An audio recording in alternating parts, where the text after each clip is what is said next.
Prevalence of anterior pituitary tumors in MEN-1 syndrome is 20 to 60%. So, what is the prevalence of anterior pituitary tumor? As initially discussed, it is 20 to 60%. And anterior pituitary tumors in MEN-1 are more common in women and are predominantly macroadenomas. So the anterior pituitary tumors in MEN-1 are more common in women.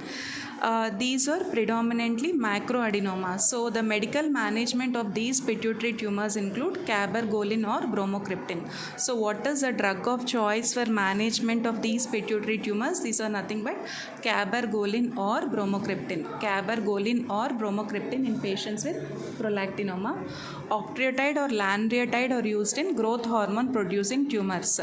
For growth hormone producing tumors, what are the drugs of choice? Octreotide or lanreotide. And surgical management is performed in patients with large pituitary tumors with compression of the optic nerve. So in pituitary tumors which are compressing the optic nerve, it is surgical management.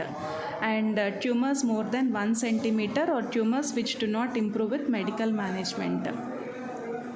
So surgical management is performed in patients with large pituitary tumors with compression of the optic nerve, tumors more than 1 centimeter or tumors which do not improve with medical management.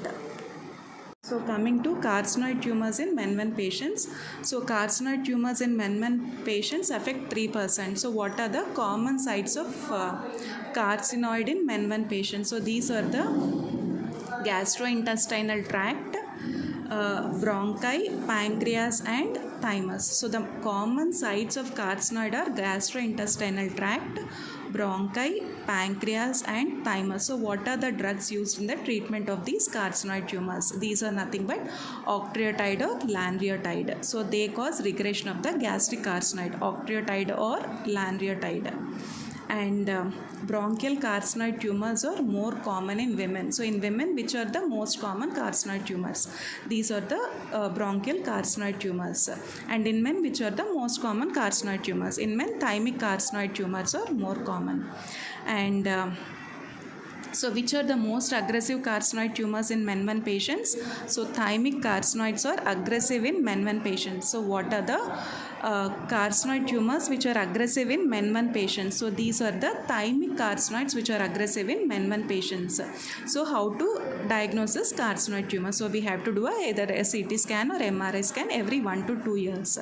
And biochemical evaluation is not required for these carcinoid tumors because there is no particular hormone production. And surgical removal is a treatment of choice. And patients who have this unresectable tumor, so what we can do is we can give radiotherapy and chemotherapy, or for metastatic disease we can give radiotherapy and chemotherapy. Next is adrenal tumors.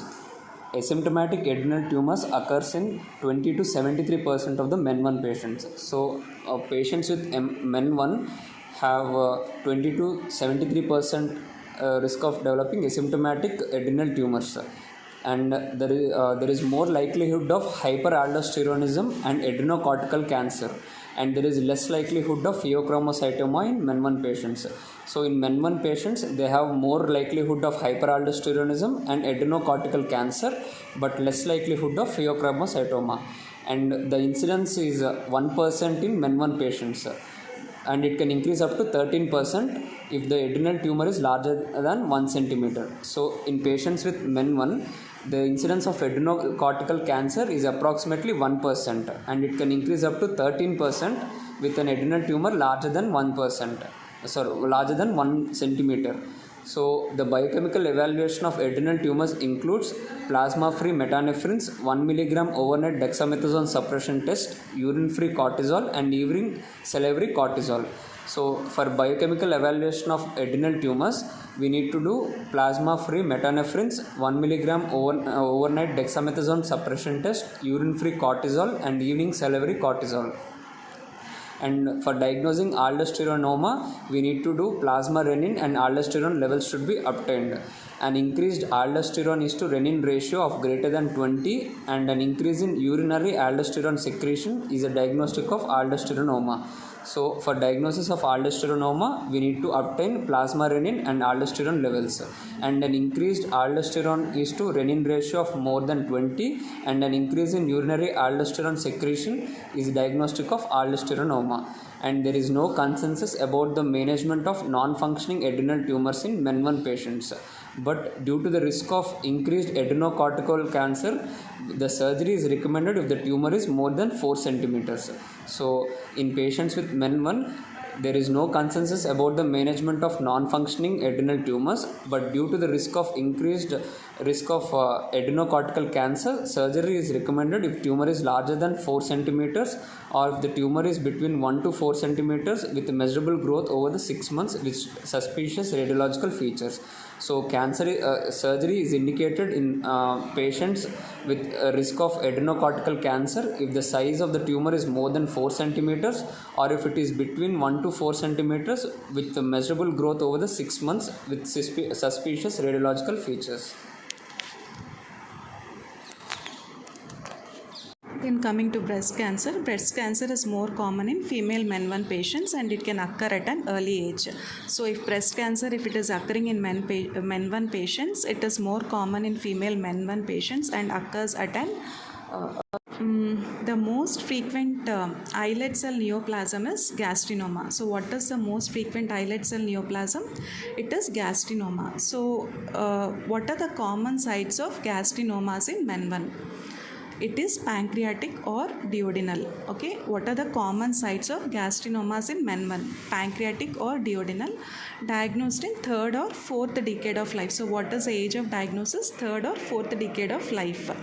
And so biochemical evaluation, patients will have elevated gastrin levels, hypergastrinemia and increased gastric output. So these patients, they have elevated gastrin levels, hypergastrinemia and increased gastric acid output. Duodenal gastrinomas in MEN-1 are usually small. So what is the size of the duodenal gastrinomas in MEN-1? They are small, that is less than 1 centimeter. But these are multifocal and they occur primarily in the proximal duodenum. So how are these duodenal gastrinomas? They are multifocal in the proximal duodenum, and duodenal gastrinomas, they cause lymph node metastasis.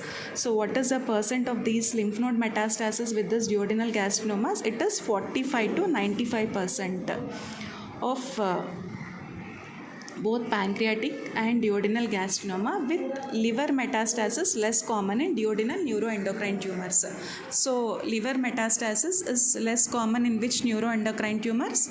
It is duodenal neuroendocrine tumors. So with this we have completed MEN-1 syndromes. And what is the prognosis of this patient with MEN-1 syndrome? So the prognosis of the patient in MEN-1 is variable. So tumors associated with MEN-1 are more aggressive tumors. So if patient is having MEN-1 and this MEN-1 patients, they are having tumors, so it is aggressive and it is very challenging to treat. And life expectancy is also very shorter in patients with non-functioning pancreatic neuroendocrine tumors compared to patients without pancreatic neuroendocrine tumors due to tumor expansion and complications. And the neuroendocrine tumors in this MEN-1, they can metastatize quickly and can cause premature death. So overall, life expectancy is shorter in patients with MEN-1 syndrome. So early diagnosis and treatment are of utmost importance.